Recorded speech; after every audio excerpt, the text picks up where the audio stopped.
মাওলার নামের মজনু হইয়া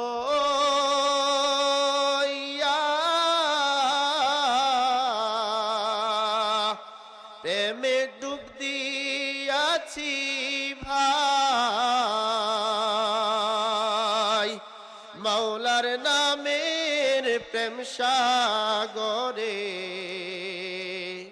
হায়রে মাওলার নামের প্রেম সাগরে আমি ডুবে মরতে চাই। মাওলার নামের মজনু হইয়া প্রেমে ডুব দিয়াছি ভাই।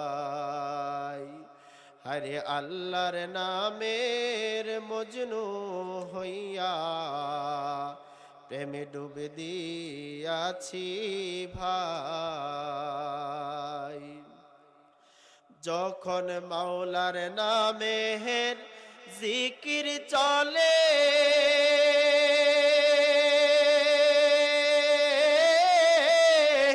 তখন আমার দিলে ইশকের আগুন জ্বলে।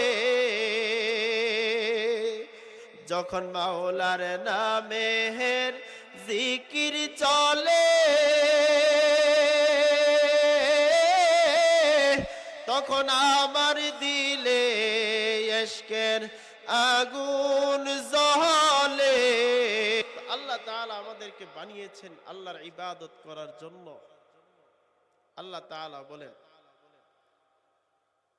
ইয়া আইয়ুহান নাসু উবুদু রাব্বাকুমুল্লাযী খালাকাকুম।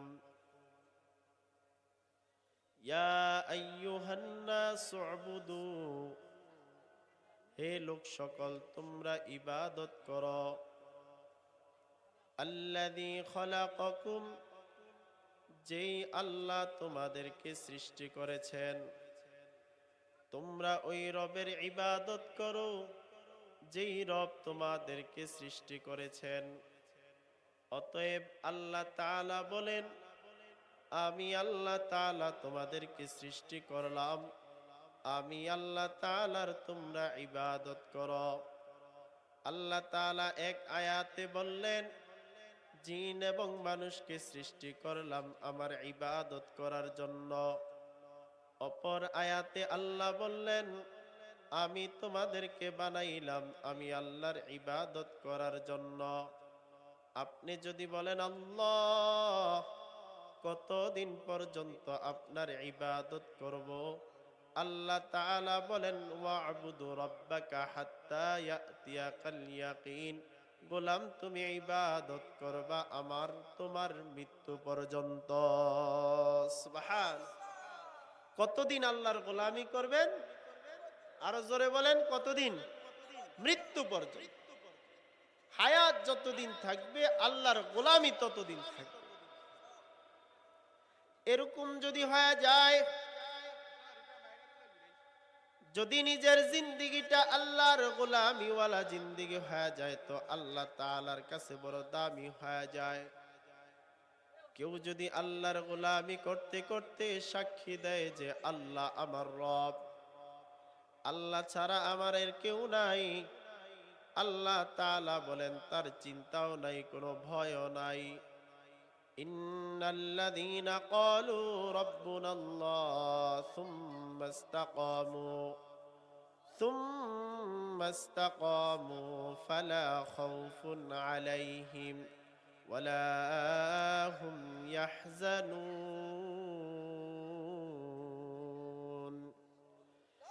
আল্লাহ তাআলা বলে, গোলাম যারা আমাকে রব বলে স্বীকার করেছো আর এই কথার উপরে স্বীকারোক্তি দিয়েছো আল্লাহ আমার রব, আল্লাহ ছাড়া আমার আর কেউ নাই, তাদের কোনো চিন্তাও নাই, কোনো ভয়ও নাই। অতএব তারা দুনিয়াতেও সফল কাম আখিরাতেও সফল কাম হয়ে যাবে। সুবহান। অতএব মনে রাখতে হবে আল্লাহ আমাদের রব, আল্লাহ ছাড়া আমাদের কেউ নাই। আল্লাহ তাআলার গোলামি দিয়া যদি জিন্দেগি সাজায় তো ওই বান্দার জন্য রিজিকের অভাব হয় না। ওই বান্দার জন্য দুনিয়াতেও কোনো চিন্তা থাকে না, আখিরাতেরও কোনো ভয় নাই। ওই বান্দা যদি নিজেকে আল্লাহর গোলাম বানায় নেয়, আল্লাহকে যদি তার রব বানায় নেয়, তো আল্লাহ তাআলা কখনো তার জন্য রিজিকের অভাব রাখে না। আমরা রিজিকের পিছনে পিছনে দৌড়াই, আর রিজিক আমাদের পিছনে পিছনে দৌড়ায়। আবু মুসা আশআরী নামক একজন সাহাবী সেই ইয়ামান থেকে মদিনায় আসলো।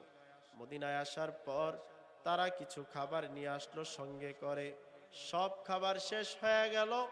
একজন সাহাবীকে সঙ্গে করিয়া আর একজন সাহাবীকে সঙ্গে দিয়া আল্লাহর নবীর দরবারে পাঠায়া দিলেন। ও সাহাবীরা, যাও যাও, আমরা যেই খাবার এনেছিলাম খাবার তো ফুরায়া গেল, আল্লাহর নবীর কাছে গিয়া খাবারের কথা বলো।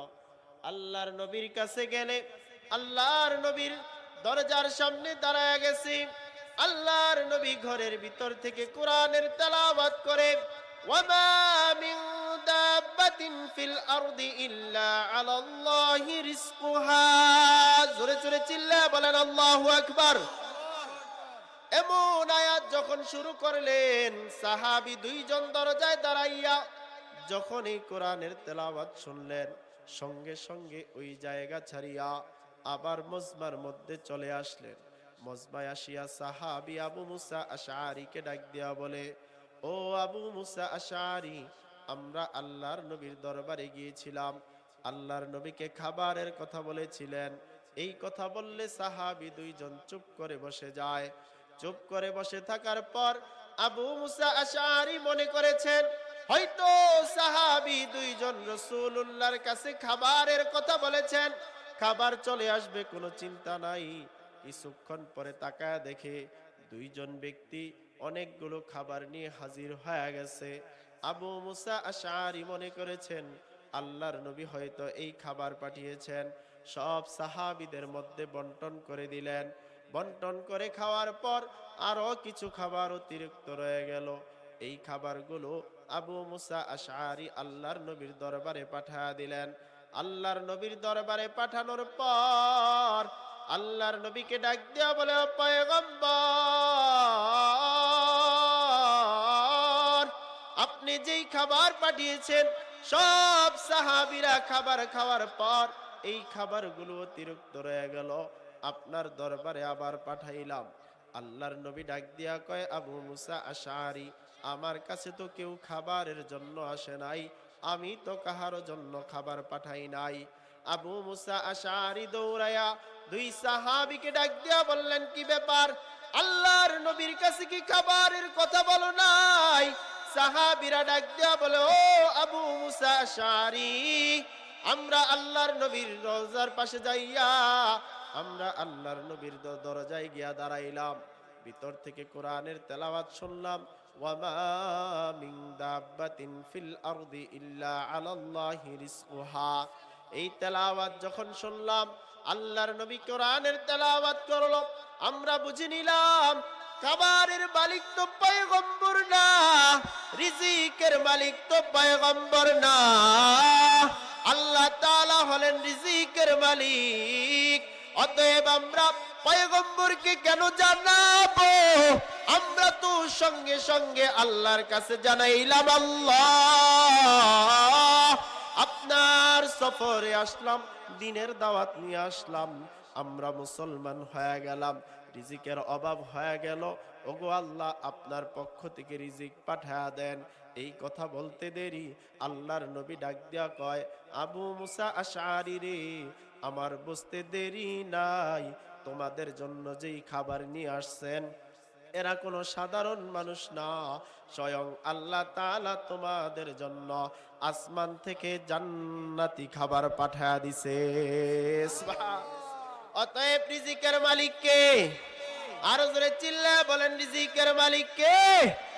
অতএব যদি রিজিক প্রয়োজন হয় কার কাছে চাইবেন? আরো জোরে চিল্লায় বলেন, কার কাছে চাইবো? আল্লাহর কাছে চাইবো। আল্লাহকে যদি কেউ একমাত্র রব বানায় নেয়, আল্লাহকে যদি আল্লাহ বলিয়া স্বীকার করিয়া নেয়, দুনিয়াতেও তার কোনো চিন্তা থাকে না, আখেরাতেও কোনো ভয় থাকে না। অতএব আমরা যেখানেই থাকবো না কেন, সর্ব অবস্থায় আমরা আমার রবকেই স্বীকার করব। ঠিক কিনা জোরে কর। অতএব দুনিয়ার জমিনে যতদিন বেঁচে থাকবো ততদিন আল্লাহর নামের জিকির করব। আল্লাহর নামের জিকির যদি করা যায়, আল্লাহকে যদি আল্লাহ বলিয়া পাওয়া যায়, আল্লাহ যদি একবার ডাক দিয়া কয় তুই আমার গোলাম, তাহলে আর কোনো ভয় নাই, আর কোনো চিন্তা নাই। মনসুর হাল্লাজ নামে এক পাগল রাস্তায় রাস্তায় হাঁটে আর আল্লাহর নামের জিকির করে। আল্লাহর নামের জিকির যেখানে যায় সেখানেই শুধু আল্লাহর নামের জিকির, আল্লাহর নামের জিকির, আল্লাহর নামের জিকির।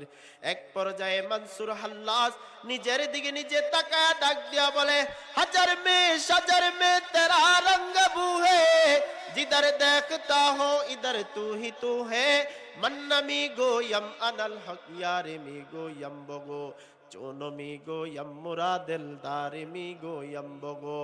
এই কথা বলে আর চিল্লায়, রাস্তায় রাস্তায় হাঁটে আর বলে, আমি যদি পাহাড়ের দিকে তাকাই আমি আমার আল্লাহকে দেখি, আমি যদি গাছের দিকে তাকাই আমি আমার আল্লাহকে দেখি, আমি যেদিকে তাকাই আমার আল্লাহ, আমার আল্লাহ, আমার আল্লাহ, আমি আমার আল্লাহ ছাড়া আর কাউকে দেখি না। এক পর্যায়ে লোকদেরকে ডাক দেয়া বলে, আমি হাতের দিকে তাকাইলে আমি আমার হাতকেও দেখি আমার আল্লাহ, আমি যদি আমার পায়ের দিকে তাকাই আমি দেখি আমার আল্লাহ, আমি যদি আমার বডির দিকে তাকাই আমি দেখি আমার আল্লাহ, আমার আল্লাহ ছাড়া আর কিছুই দেখি না। লোকেরা ডাক দেয়া কয়, মনসুর আল্লাহর সাথে শিরিক করস কেন? আল্লাহ তো তুই নিজে হইতে পারস না। ইয়াম আনাল হক ইয়ারে মি গো ইয়াম্বগো, চুনো মি গো ইয়াম্মুরা দিলদারে মি গো ইয়াম্বগো। মনসুর হাল্লাজ এক পর্যায়ে ডাক দিয়া কয়, আমি নিজেই তো আল্লাহ। লোকেরা ডাক দিয়া কয়, পাগল তুই পাগল, আল্লাহর সাথে শিরিক করবি না, তুই কেমন করিয়া আল্লাহ হস? মনসুর হাল্লাজ ডাক দিয়া কয়, হাতের দিকে তাকাও, এই হাত বানাইছে কে? বলে আল্লাহ। এই হাত চালাই কে? আল্লাহ। এই হাতের চামড়া দিল কে? আল্লাহ। হাড্ডি বানাইলো কে? আল্লাহ। বলে যদি আল্লাহর প্রতিটা জায়গায় জায়গায় কুদরত থাকে, তাকায়া দেখো হাতের দিকে, আমার আল্লাহ ছাড়া আর কাউকে দেখা যায় না। ঠিক কিনা জোরে কর। এজন্য যেখানে থাকবেন সেখানে আমার আল্লাহর নামের জিকির। বেলালের দিকে তাকাও, বেলালের মতো মানুষ, একেবারে হতদরিদ্র একজন গোলাম, উমাইয়ার বাড়ির গোলাম। উমাইয়া দিনের পর দিন বেলালকে শুধু কষ্ট দেয়। এক পর্যায়ে বেলালকে ডাক দিয়া বলে, বেলাল আল্লাহর নামের জিকির ছাড়িয়া দাও। যেমন জোয়ারের পানির মধ্যে যদি বাধা দেওয়া হয় তো জোয়ারের পানির জোয়ার আরো বেড়ে যায়। বেলালকে যখন বলে, বেলাল আল্লাহর নামের জিকির বন্ধ করে দাও, বেলালের জিকির তো বন্ধ হয় না, বেলালের জিকির আরো বেড়ে যায়। উমাইয়া ডাক দিয়া কই, কিরে বেলাল, তুই বলি আল্লাহর নামের জিকির করবি না, তুই কেন আল্লাহর নামের জিকির কর? বেলাল তোকে এইভাবে ছাড় দেওয়া হবে না। বেলালকে এক পর্যায়ে ধরিয়া বেলালের জিব্বার মধ্যে একটা প্যারাক ঢুকায়া দিল। বেলালের জিব্বা দিয়া টাস টাস টাস টাস করিয়া টপ টপ টপ টপ করিয়া রক্তগুলো জমিনে পড়ে। হাতে পায়ে রশি লাগাইয়া একটা ঘোড়ার পিছনে বেলালকে বাঁধিয়া বেলালকে এবার আরবের উত্তপ্ত বালির মধ্যে টানে আর ডাক দিয়া কয়, বেলাল আল্লাহর নাম আর মুখে নিবি না। বেলালকে যত বলে আল্লাহর নাম মুখে নিবি না, বেলাল আর জোরে চিল্লায় বলে, আল্লাহ আল্লাহ আল্লাহ। বেলালের মা ডাক দিয়া কই, কিরে বেলাল, তোকে দিনের পর দিন একের পর এক কষ্ট দেওয়া হয়, তোর অন্তরে কি একটু ভয় হয় না? আল্লাহর নামের জিকির কি একটু ছেড়ে দেওয়া যায় না? বেলাল ডাক দিয়া কয়, মা আমাকে উমাইয়া যত কষ্ট দেয়, আমি যখন আল্লাহর নামের প্রেমের মধ্যে একবার ডুব দেই, আমার তখন আরো ভালো লাগে আল্লাহর নাম জপতে। মা গো, বেলালকে উমাইয়া যখন ঘোড়ার পিছনে বাঁধিয়া আরবের উত্তপ্ত বালির মধ্যে টেনে টেনে কষ্ট দেয়। আমার মনে হয় যেন আমি বেলাল আরো আল্লাহর প্রেমের পাগল হইয়া আল্লাহর প্রেমের মধ্যে ডুব দেই।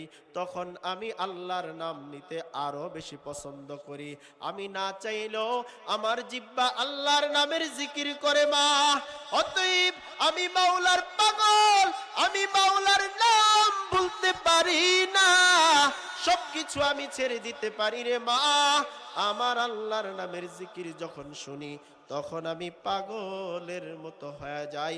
আমি আমার মাওলার নামের জিকির করতে বড় পছন্দ করি। মাওলার নামের মজনু হইয়া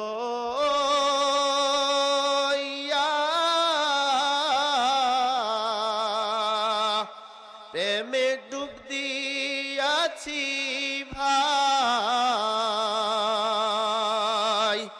মাওলার নামের প্রেম সাগরে, হায়রে মাওলার নামের প্রেম সাগরে আমি ডুবে মরতে চাই। মাওলার নামের মজনু হইয়া প্রেমে ডুব দিয়াছি ভাই। হরে আল্লাহর নামের মজনু হইয়া প্রেমে ডুব দিয়াছি ভাই। যখন মাওলার নামের জিকির চলে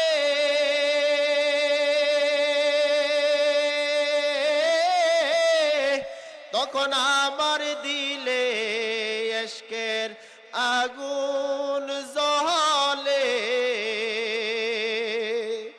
যখন মাওলার নামের জিকির চলে তখন আমার দিলে ইশকের আগুন জ্বলে। ডাক দিয়া বলে রে ও উমাইয়া, বেলালকে আর কষ্ট দিস না, আমার কাছে বিক্রি করিয়া দাও। উমাইয়া ডাক দিয়া কয় নে বেলাল নে, তোমার কাছে বিক্রি করে দিলাম। বেলালকে আবু বকর ক্রয় করিয়া এবার নিয়ে গেলেন রাসূলুল্লাহর দরবারে। রাসূল বেলালকে দেখিয়া ডাক দিয়া কয় বেলাল আমি নবীর কাছে আই রে বেলাল, তুই ছিলি উমাইয়ার গোলাম, দিনের পর দিন ইসলামের জন্য কষ্ট করেছ। আমি নবীকেও ভুলো নাই, আল্লাহকেও ভুলো নাই। আয় নবীর কাছ বুকে আয়। বেলাল নবীকে বকে নিয়া, নবী বেলালকে বকে নিয়া বড় আদর করিয়া বেলালকে ডাক দিয়া কয়ে বেলাল তোরে আমি বড় মোহাব্বত করি, আমার থেকে কখনো দূরে যাবি না। এ বেলাল তোরে আজকে আমি আমার মসজিদে নববীর মুয়াজ্জিন বানায়া দিলাম। বেলাল তো এই আওয়াজ পাইয়া এমন ওয়ার্ডার পাইয়া বড় খুশি হয়ে গেছে। বেলালের দিলে বড় আনন্দ, যেই গোলাম ছিল বেলাল, গোলাম থেকে আজকে নবীর মসজিদের মুয়াজ্জিন হয়ে গেছে। বেলাল মসজিদে নববীতে আজান দেয় আর মসজিদে নববীতে আসিয়া নবী ইমামতি করে। বেলাল আজান দেয়, নবী ইমামতি করে। এক পর্যায়ে নবীর ওয়াফাতের সময় হয়ে গেছে, নবী দুনিয়া থেকে বিদায় হয়ে গেছে। বেলাল মসজিদে নববীতে আজান দেয়। বেলাল তখন নবীর মৃত্যু দেখিয়া, নবীর দুনিয়া থেকে বিদায় দেখিয়া বেলাল ডাক দিয়া কই না না না, যেই মসজিদ নববীতে আমি আজান দিলে আমার নবী আসবে না, আমার নবী ইমামতি করবে না, এমন মসজিদে নববীতে আমি আর আজান দিতে চাই না। অপর দিক থেকে আবু বকর খেলাফতের দায়িত্ব পেয়ে গেলেন। বেলাল দৌড়াইয়া আবু বকরের কাছে যায়, ডাক দিয়া বলে ও আবু বকর, আমি আর মদিনায় থাকবার চাই না। কেন রে বেলাল, কেন থাকবার চাও না? টাকার অভাব নাকি পয়সার অভাব? এ বেলাল বলো, তোমার জন্য আমরা বেতনের ব্যবস্থা করিয়া দেই। বেলাল ডাক দিয়া কয় আবু বকর,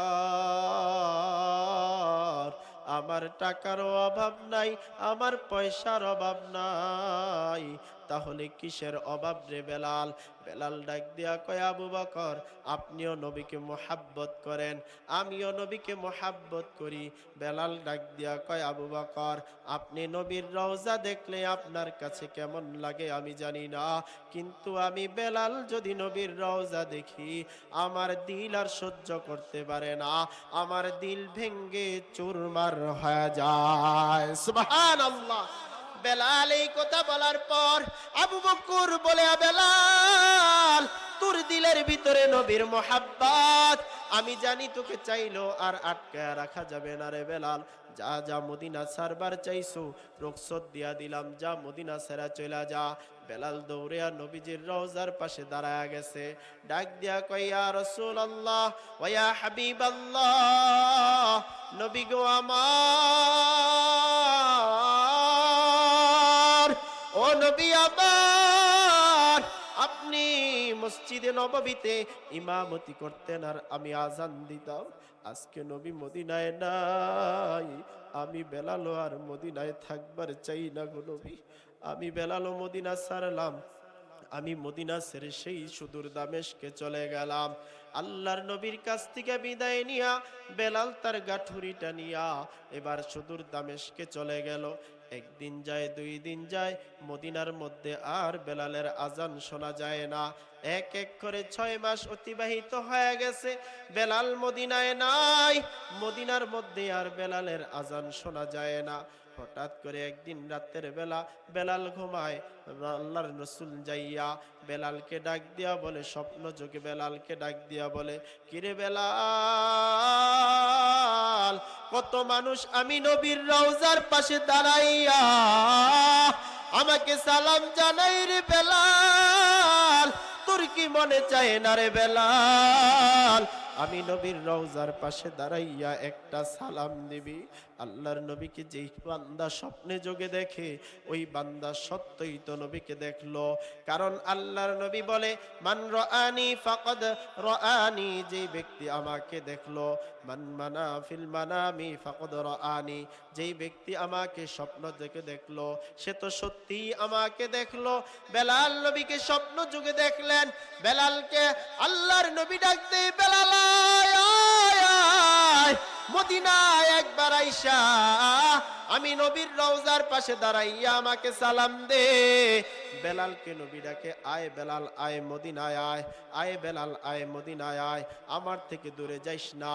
নবী এখনো পর্যন্ত উম্মতকে ডাকে, আয় উম্মত আয় আয় আয় আমার কাছে আয়। নবী উম্মতকে ডাকে, উম্মত দূরে যায়, নবী উম্মতকে ডাকে, উম্মত দূরে যায়, নবী উম্মতকে বলে কাছে আয়, উম্মত আরো দূরে যায়, নবী বলে উম্মত আমার আদর্শ আঁকড়া ধর। উম্মত ইহুদ নাসারাদের আদর্শ আঁকড়া ধরে। উম্মতকে নবী বলে, উম্মত আমার থেকে দূরে যাইস না, জাহান্নামে পড়িয়া যাবি।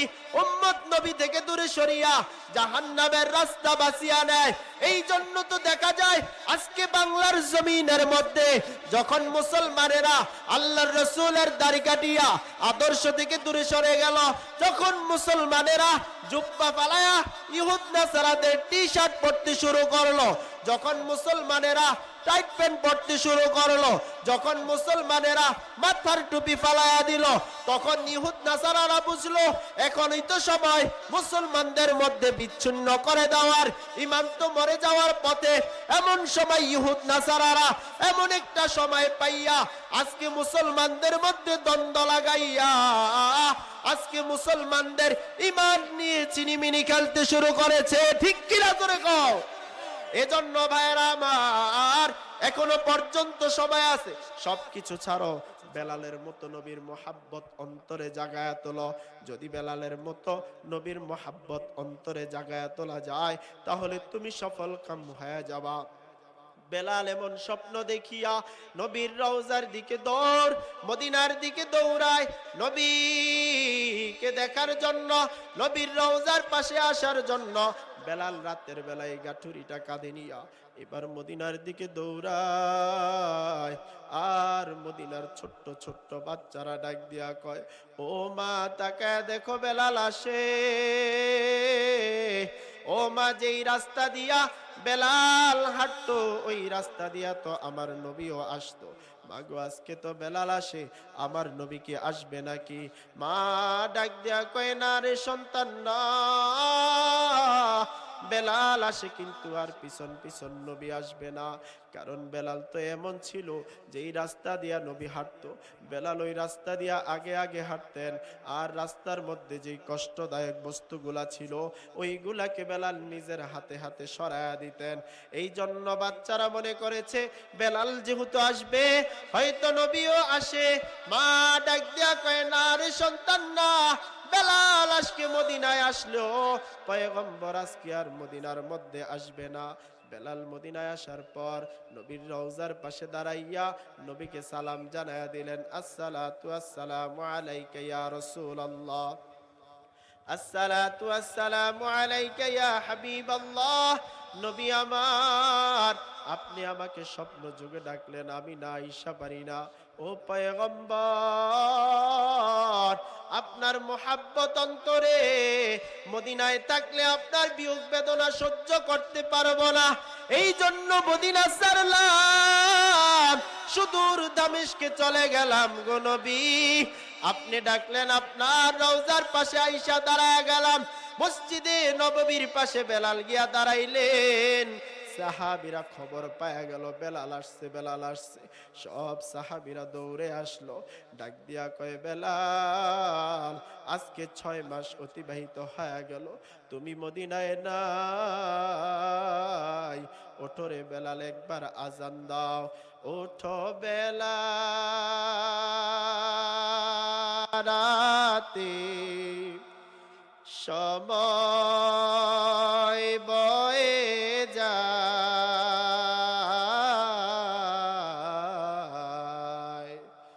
মধুর সুরে দাও গো আজান, শুনবার মনে চায়, মধুর সুরে দাও গো আজান, শুনবার মনে চায়। আল্লাহু আকবার। বেলালকে এই কথা বলিয়া সাহাবীরা এবার আকুতি মিনতি শুরু করলো। বেলাল দাঁড়িয়ে আছে, না না, যেইখানে আমার নবী নাই, আমি বেলাল আজান দিলে নবী নামাজ পড়াবে না, ওই জায়গার মধ্যে আমি বেলাল আজান দিতে চাই না। সাহাবীদের মধ্য থেকে একজন সাহাবী, মুরব্বী সাহাবী ডাক দিয়া বলে, জাফর রাদিয়াল্লাহু তাআলা আনহু ডাক দিয়া বলে, এ সাহাবীরা, তোমরা বললে বেলাল আজান দিবে না, তোমরা যদি বেলালের মুখ থেকে মসজিদে নববীতে আজান শুনতে চাও তাহলে যাও যাও নবীর দুই প্রিয় নাতিকে খবর দাও। হাসান হুসাইন যদি বলে, আমার বিশ্বাস বেলাল আজান দিবে। সাহাবীরা দৌড়ে গেলেন, হাসান হুসাইনকে খবর জানায়া দিলেন। হাসানও আসলো, হুসাইনও আসলো। হাসান আসিয়া বেলালের ডান হাতে ধরলেন, হুসাইন আসিয়া বেলালের বাম হাতে ধরলেন। বাম হাতে ধরিয়া এবার দুইজন মিলে ডাক দিয়া কয়ে, বেলাল, মসজিদে নববীতে দাঁড়াইয়া একটু আজান দাও। ও বেলাল, তুমি যদি আজান দাও তো আমরা নবীর স্মৃতিচারণ করব। এই কথা বললে বেলাল হুসাইনের দিকে তাকায়, আর নবীজির চেহারার কথা মনে পড়ে। হুসাইনের দিকে তাকায়, আর নবীজির চেহারার কথা মনে পড়ে। কারণ হুসাইনকে দেখতে তো আমার নবীর চেহারার মতো দেখা যায়। বেলাল হুসাইনের দিকে তাকাইয়া চোখের পানিগুলো ফালায়া ফালায়া কান্দে, আর ডাক দিয়া কয়, হুসাইন রে, তোর দিকে যখন আমি তাকাই আমার নবীর কথা মনে পড়ে যায়। ও হুসাইন, তুমি বলছো আমি আজকে আজান না দিয়ে থাকবো না। হুসাইনের কথা রাখে তো বেলাল যা মসজিদে নববীতে দাঁড়াইয়া আল্লাহু আকবারের ধ্বনি দিয়া আজান দেয়।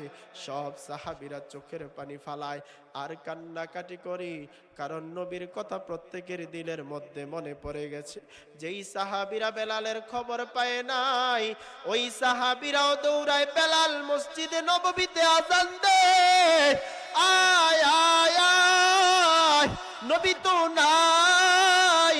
সাহাবী বেলালের আজকের আজান শুনিয়া আমরা সবাই নবীর কথা স্মরণ করব। এর দুনিয়ার মুসলমান, এর নবীর উম্মতের দল, একটু ভালো করিয়া বুঝরে বাবা, সাহাবায়ে কেরামদের মধ্যে নবীর মুহাব্বত ছিল, নবীর ভালোবাসা ছিল, আল্লাহর মুহাব্বত ছিল, আল্লাহর প্রতি ভালোবাসা ছিল। এই জন্য কোন সাহাবীরা দুনিয়ার মধ্যে থাকতেই জান্নাতের সার্টিফিকেট পাওয়া গেছে। জান্নাতের সার্টিফিকেট পাওয়ার পরেও দিল থেকে কখনো আল্লাহ তাআলার ভয় ঢোকে না, ভয় দূর হয় নাই, কবরের ভয় দূর হয় নাই। আবু বকরের মতো জান্নাতি মানুষ জান্নাতি সার্টিফিকেট পাওয়ার পরেও আবু বকর নিজেকে নিজে ডাক দিয়া বলে, ইয়াবনাল কুহাফা আনতা ওয়ারাকাতিশ শাজারা, হে কুহাফার বেটা আবু বকর, তুই যদি মানুষ না হইয়া গাছের পাতা হইতি তাহলে তোর কোনো বিচার হইতো না। তোকে গাছের পাতা মনে কইরা ছাগল লতা পাতা খায়া ফেলতো, আর যদি ছাগল খায়া নিত, এটা যদি কোনো নেককার বান্দা খাইতো তাহলে ওই বান্দা জান্নাতে চলে যেত। তোর মতো আবু বকরের কোনো হিসাব কিতাব হইতো না। কিন্তু আবু বকর, তুই যদি জাহান্নামী হয়ে যাস তাহলে তোর তো কোনো দাম নাই, তোর থেকেও তো বড় দামি হয়ে যাবে গাছের পাতা। ওমর নিজেকে নিজে বৎসনা দিয়া ডাক দিয়া কয়, ওমর, তুই যদি নিজে ওমর না হইয়া একটা রাস্তার কুকুর হইতি তারপরও তোর দাম বেশি হয়ে যাইত, কারণ তোর মতো ওমর যদি জাহান্নামী হয়ে যায় তাহলে তোর দাম তো কুকুরের চাইতো বড় কম, কারণ কুকুর তো কোনো জাহান্নামে যাবে না। এরে আল্লাহর গোলাম, উসমানের মতো মানুষ জান্নাতের সার্টিফিকেট পাওয়া, ওই উসমানকে যেই নাকি নবী বলেছেন জিন্নুরাইন, ওই উসমান নিজে নিজে কবর দেখলে হাউমাউ করিয়া কান্নাকাটি শুরু করতেন, আর নিজেকে নিজে ডাক দেয়া বলতেন, উসমান, এই যে কবর দেখতাছ রে উসমান, যদি একবার কবর নামের ঘাটির মধ্যে ধরা খায়া যাও তাহলে কিন্তু তোমার হাসরও খারাপ, তোমার ফুলসেরাতও খারাপ, মিজানও খারাপ হয়ে যাবে, জাহান্নামের দিকে রওনা হয়ে যাবি। উসমান একদিন এক কবর দেখিয়া কবরস্থানের পাশে দাঁড়ায়া দাঁড়ায়া হাউমাউ করিয়া কান্নাকাটি করে। লোকেরা ডাক দিয়া কয়, কি ব্যাপার উসমান, কবরের পাশে দাঁড়াইয়া এভাবে কান্নাকাটি কেন করেন? উসমান ডাক দিয়া কয়, ভাই, আমি উসমান, কবর দেখলে আমার দিলের ভিতরে কম্পন সৃষ্টি হয়ে যায়, কারণ আমি উসমান যদি একবার কবরের মধ্যে ধরা খাওয়া যায় তাহলে আমাকে বাঁচাইবার মতো কেউ নাই। এই কথা বলিয়া উসমান হাউমাউ করিয়া কান্নাকাটি করে। এরি আল্লাহর বান্দারা, যখন জাহান্নামের বয়ান হইতো, আল্লাহর নবীর সামনে যখন সাহাবায়ে কেরাম বসে থাকতেন, সাহাবায়ে কেরামরা নিচের দিকে মাথা ঝুঁকাইয়া বসতেন, আর জাহান্নামের আলোচনা শুনলে হাউমাউ করিয়া কান্নাকাটি করতেন। ওসমান কাঁদে, আবু বকর কাঁদে, ওমর কাঁদে, আলীও কাঁদে, অথচ জান্নাতের সার্টিফিকেট পাওয়া। তোমার আমার কথা চিন্তা করে দেখো, দিনের বেলা এত পরিমাণে গুনাহ করি, জানিয়া না জানিয়াও করি, ইচ্ছায়ও করি অনিচ্ছায়ও করি, সগীরা গুনাহ করি, কবিরা গুনাহ করি, শিরকি গুনাহ করি, রাতের বেলাও গুনাহ করি, দিনের বেলাও গুনাহ করি, এত পরিমাণে গুনাহ করলাম, যদি আমার গুনার খবর আমার মা জানতো, দূর দূর করিয়া তাড়ায়া দিত, আর বলতো তোর মতো সন্তান আমার দরকার নাই। যদি আমার বাবা আমার গুনার খবর জানতো, আমাকে ডাক দিয়া বলতো তোর মতো সন্তান আমার দরকার নাই। এলাকার মানুষ যদি জানতো হুজুর এত পরিমাণে গুনাহ করছে, এলাকা থেকে দূর দূর করিয়া তাড়ায়া দিত, এলাকার মধ্যে আর জায়গা দিত না। মুসল্লিরা যদি ইমাম সাহেবের গুনার খবর জানতো, মুসল্লিরা কখনো ইমাম সাহেবকে ইমাম সাহেব বলে ডাকতো না। এরে আল্লাহর গোলাম, দিনের বেলা রাতের বেলায় এত গুনাহ করেছো, এত গুনাহ করেছো, গুনার এক উহুদ পরিমাণ পাহাড় বানায়া ফেলছো, এখনো পর্যন্ত সময় আছে, আল্লাহ তাআলার কাছে তওবা করে নাও। আল্লাহ তাআলার কাছে তওবা করতে দেরি হবে, আল্লাহ তাআলা জিন্দেগীর গুনাহ খাতাগুলো মাফ করতে দেরি হবে না। আল্লাহ তাআলা ডাক দিয়া কয়, এরে আল্লাহর গোলাম, গুনাহ যত পরিমাণে করো না কেন, আমি আল্লাহ তাআলার দয়া তার চাইতেও বেশি। তোমার গুনাহের একটা সীমারেখা আছে, কিন্তু আমি আল্লাহ তাআলার দয়ার কোনো সীমারেখা নাই। ইন্নাল্লাহা ইয়াগফিরুদ যুনুবা জামিআ ইন্নাহু হুয়াল গফুরুর রহিম। আমি আল্লাহ তাআলার কাছে তওবা কর, আমি আল্লাহ তাআলার কাছে তওবা করতে দেরি হবে, আমি আল্লাহ তাআলা জিন্দেগীর গুনাহ খাতাগুলো মাফ করতে দেরি হবে না।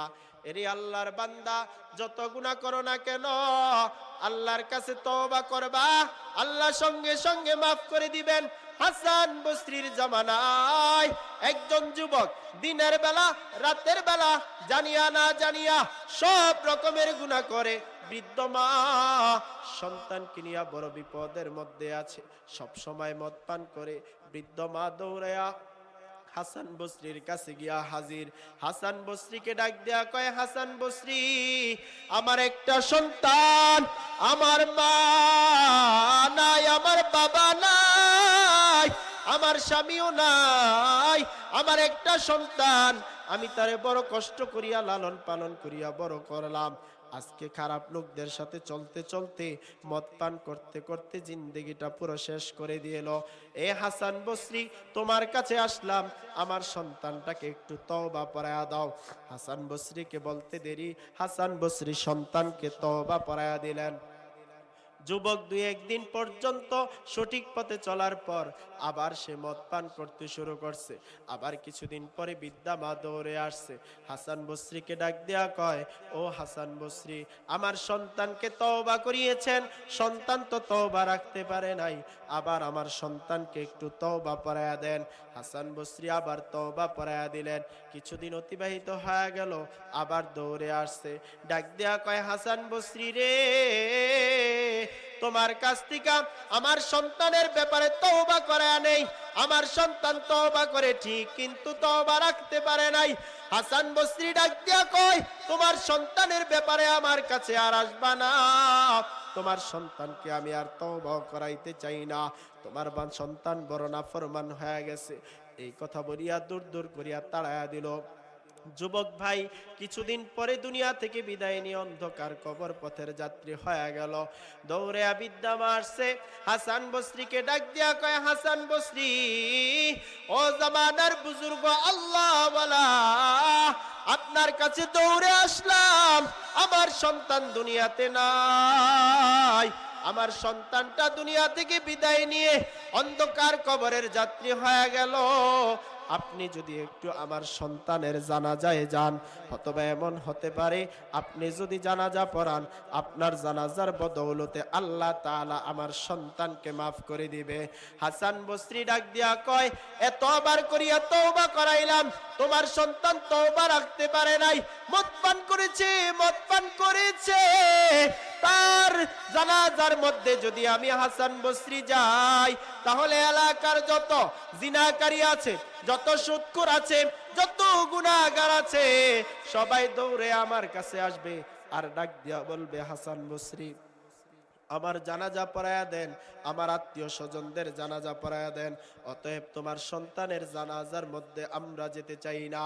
এই কথা হাসান বসরি ঘোষণা দিলে এলাকার কেউ ওই যুবকের জানাজার মধ্যে যায় না। বৃদ্ধা মা একা একা বাড়িতে বসে আছে, সন্তানকে নিজে নিজে গোসল করায়া দিলেন, সন্তানকে কাফনের কাপড় পরায়া দিলেন। ফজরের পরে সকাল বেলা হয়ে গেল, কেউ জানাজার নামাজে হাজির হতে চায় না। হঠাৎ করে তাকায়া দেখে ফজরের নামাজের পর হাসান বসরি আসিয়া হাজির। লোকেরা ডাক দেয়া কয়, কি ব্যাপার হযরত, আপনি বললেন এই যুবকের জানাজার নামাজের মধ্যে হাজির হবেন না, আপনি না করার কারণে আমরাও কেউ তার জানাজার নামাজের মধ্যে আসলাম না, কিন্তু আজকে তো দেখি আপনি জানাজার নামাজের মধ্যে এসে হাজির, কি ব্যাপার, কি ব্যাপার, আপনি আমাদেরকে একটু বলবেন নাকি?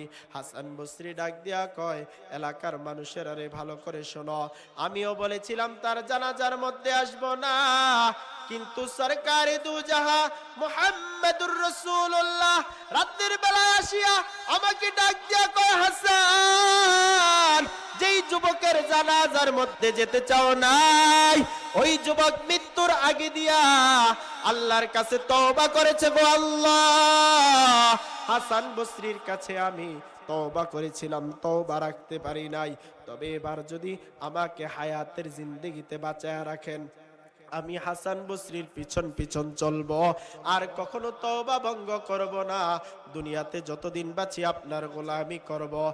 আর যদি দুনিয়া থেকে নিয়ে যান, তাহলে ঈমানের সাথে আমাকে নিয়ে যাইয়েন। এই যে আল্লাহ তাআলার কাছে তওবা করেছে, আল্লাহর বান্দা দুনিয়াতে যতদিন থাকবে আল্লাহ তাআলার গোলামি করে করে চলবে। আল্লাহর কাছে বড় পছন্দ হয়ে গেছে, আল্লাহ তাআলা তার তওবাকেও কবুল করে নিয়েছেন। আল্লাহর নবী স্বপ্ন যোগে আসিয়া আমাকে ডাক দিয়া বলল, হাসান বসরি যা যা, আল্লাহর বান্দা আল্লাহর কাছে তওবা করেছে, আল্লাহ তাআলা তার তওবাকে বড় পছন্দ করেছে, জিন্দেগীর গুনাহ খাতাগুলো maaf করে দিয়েছে, আল্লাহ তাআলা তাকে জান্নাতি হিসাবে কবুল করেছেন। সুবহানাল্লাহ। অতএব আমাদের হায়াতের জিন্দেগি অনেকের শেষের দিকে, জানিয়া না জানিয়া অনেকে ইচ্ছায় অনিচ্ছায় অনেক রকমের গুনাহ করেছি। রাতের বেলায়ও গুনাহ করেছি, দিনের বেলায়ও গুনাহ করেছি। গুনার খবর যদি কেউ না জানে, কিন্তু একমাত্র জানেন কে? আরো জোরে বলেন, জানেন কে? আল্লাহ তাআলা সবকিছু দেখে, আল্লাহ সবকিছু জানে। মানুষের দিলের খবর আল্লাহ তাআলা জানে। আল্লাহ তাআলা আলিমুল গায়েব। অতএব সবার চোখ ফাঁকি দিলেও আল্লাহর চোখ ফাঁকি দেওয়া, আরো জোরে বলেন, আল্লাহর চোখ ফাঁকি দেওয়া যাবে? অতএব কে কি গুনাহ করেছি আমরা কি নিজেরা কিছু হইলেও তো জানি? জানি না? আরো জোরে কোন, জানি তো। আর আল্লাহ তাআলা তো সবকিছু জানেন। যখন মৃত্যু হয়ে যাবে, অনুখরিজু লাহু ইয়াউমাল কিয়ামাতি কিতাবাই ইয়ালকাহু মানশুরা, আপনার আমলনামা হাতে ধরায়া দিবে, পড়তে থাকবেন আর আফসোস করবেন, হায় হায় আমি এত গুনাহ করেছি, আমি এত গুনাহ করেছি। তখন আফসোস করে কোনো লাভ হবে? আরো জোরে কোন, তখন আফসোস করে কোনো লাভ হবে? অতএব আফসোস করার সময় হইল এখন। এখন আল্লাহ তাআলার কাছে তওবা করেন, আফসোস করেন, তো আল্লাহ তাআলা জিন্দেগীর গুনাহ খাতাগুলো maaf করে দিবে।